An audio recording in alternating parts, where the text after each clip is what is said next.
چی شیشتی؟ حالی هم نمیدونی ای کجا بلیت اسمالیات بخری؟ من میدونم. مرحمت رقمای فلسفی او یک کسی شهنازه زنگ بزن در 5 دقیقه کدام گوشه دنیا که رفتنی باشه بلیت خریدن به تئاتر. بلیتاشون هم ارزانه و هم باورینک.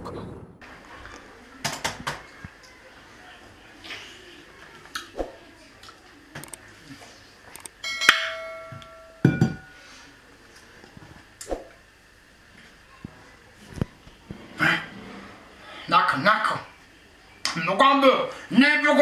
مگم نبگو پشیمون میشن.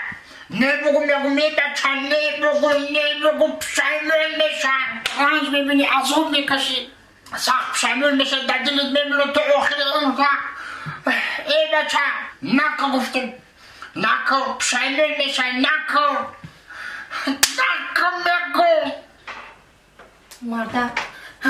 تینجیه چی دوای داری؟ روزی نشه نه بگو چی گپه مردک؟ هیچ چیزا نگه نمیزه کسمون تماشا دارم.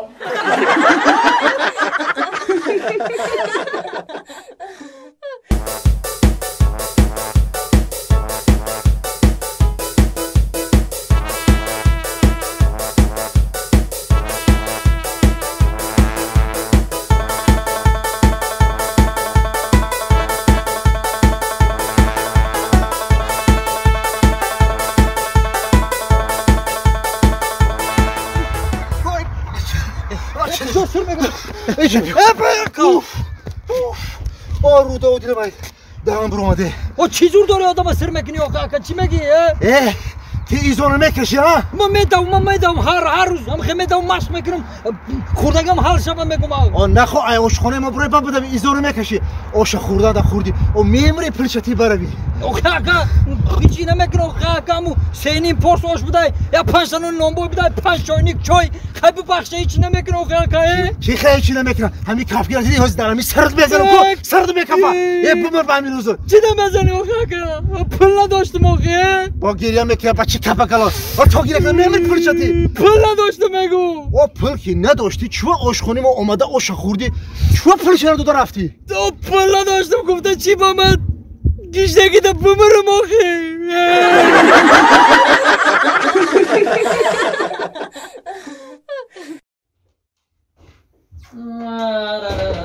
چه کنی مردک جان؟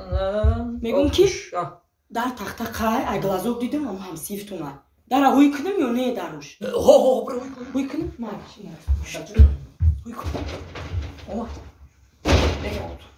خانه نشینم هی السلام علیکم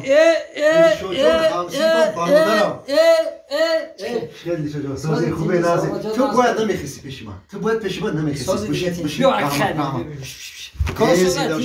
رحمت خودی چقدر دل شجاع خوشبخت باشی دل شجاع سلامت باشی خیلی امید قدم رسید بالا نرسد الله اکبر کنی زنده باشی یک چای کنی یک چای یک من سیو من دل شجاع من یک چیز گفتنیم کینو ناس دل شد کینو رامون کینو پول تمام کینو را چیکار میکنی دودر باور این 24 ساعت همین روزی دراز در همین سری من فقط فکری تو دور میزنم من برای تو پریژیبات کنده استم برای چی دل شجاع چیکار کنی اینا دپشتی خونت یک بزرگ کلام این شانس خدا هر کس نمیتونه اینه مثالی عادی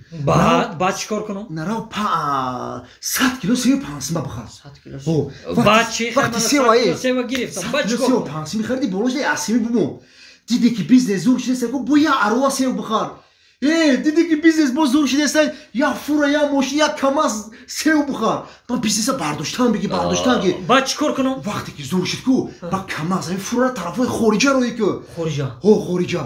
بعد چیکار کنم چه بچکو کلی انا با بیو خونه با تگی پودا کورپاچه را پارتوفته دو بولیشک تگی سرده مونده اینا یک ترمز چوی تلخ کاوتا مونده دو پیوله یا تاوق سیب مونده تگی پودا تلویزیون با همین پو بولای پو با همین استودا پله با شراق سوک انا میشه زندگی انا میشه بیزنس شراق سوک کده ها برادر با ما چیکار کرده استم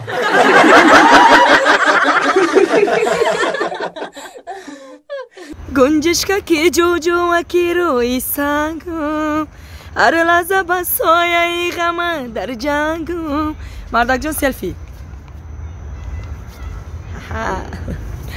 تو فقط همین چی داد؟ همین من صحنه رو تماشا میکنم، صحنه رو تماشا میکنم میگن که مهیا شو تلفن چپانه میخپه اینا خیلی کده صورت میگیره و گاو میزنه. مردک جان همین راست بخپی نمیشه اینا راست بخپو چی دیگه خیلی میخپی راست هم بخپو میشوه نه که دلشو جان یخی مردم اگه جا میدونه که این تلفن است این میکروفون ای این میکروفون اینجا برای آواز گلاس امیر یخی آدمو میفهمن یخی نمیفهمن اما با ایتنت با ما کامنتاری جواب داده بسم یا کارگار نه من خودم خوندم کامنتاری رو خوندم که میکروفون تو نساز ای تلفن تو طرف بیستم ما با چی با آخه اینی گوشه ناولی چینی کدم همین وقت او سرود خوندی کو گنجشکا چیم خیلی جون بوار که خیال کدم جام خیلی زده داول فقط همین مرا تنقید میکنه شما مردک جون یا بار نمیگه گپی کامنتاری گفتم کامنتاری رو خودم خوندم نوشتن که اول تلفن قپی را یاد بگیره آخه همه خواهش میکنیم که بفهمم مردم که همین تلفنمو داده است برای چی میگیریم برای چی که این رول میکروفون هم میبازد میکروفون هم میبازد خیلی بعد یک دو چی فهمیدم اوزون برو شی تمام موضوع پستای زنه ای مردک جون نسترینیوم هم خوبه نسترینیوم خوبه برای تماشا دووردم این باغ دما گاب ندارم این باغ نیکی خوشرو کردن نستن دل آبادی میگم که مردک جون برای همش مالیو هم خرساندم که بگو برای چی خشکرانه خدا در مدت 1.5 سال مردک جون خطا گرفتی صاحب ماشین فسان صاحب خانه و در ریمونتاژ کردی مردک جون 1000 بار شکرانه دیدی آخه وقتی هم کارخانه رو در اومدی در کاتیبا با کافه با هم کاتیبا قتی کم نه ما آخه مردک احتیاط تکو دیر شد وای همون صورت اخته کلون کده در درن کابینت موندگیم کو کاتیبا میدره اول تر میبینه الان خیلی باید بفهمم زنا گمیه زنا گوش کدم اگه خیلی فهمیدم که نسرین سوزای یا قریب 800 سما قریب خوردی آخه این رستوران برای سوای بر بازار بر همه خورد قریب اگه گوش کن وقتی نسرین سوزای اوزی زنا جون این دیدن در دو جو کار کردیم در سه جو کار کردیم خیلی ما اوشم سوزای شگر ما اوشم سوزای انا ما قدرت دارم کی زنا جون یا زن دیگه را بخورونیم بپوشونیم همه خیلی قدرت دارم زنا خیلی کمی گفتم چی مسئله میتی زنا یا زنی دیگه را میتونی که خرونی پشونی ایداش بروی چیده نیزنه گفتی گفتم کو خیلی شکر شرایط سوزای حاضرش ده خیلی بود فهموده مردک جونی خودم ده گاب ندارم اخی همین روز تا روز آدم میگن سومدور میشوه کو دلش کشود چیدن میگیره دل کشود مردک جون چیکار میکنی زنک تینجای خودت گفتی کو یا زنی دیگه را ایداش میبرم این نگاه بین میکنم او چم ده زنگ میزنم بیا قتیمو زندگی کنه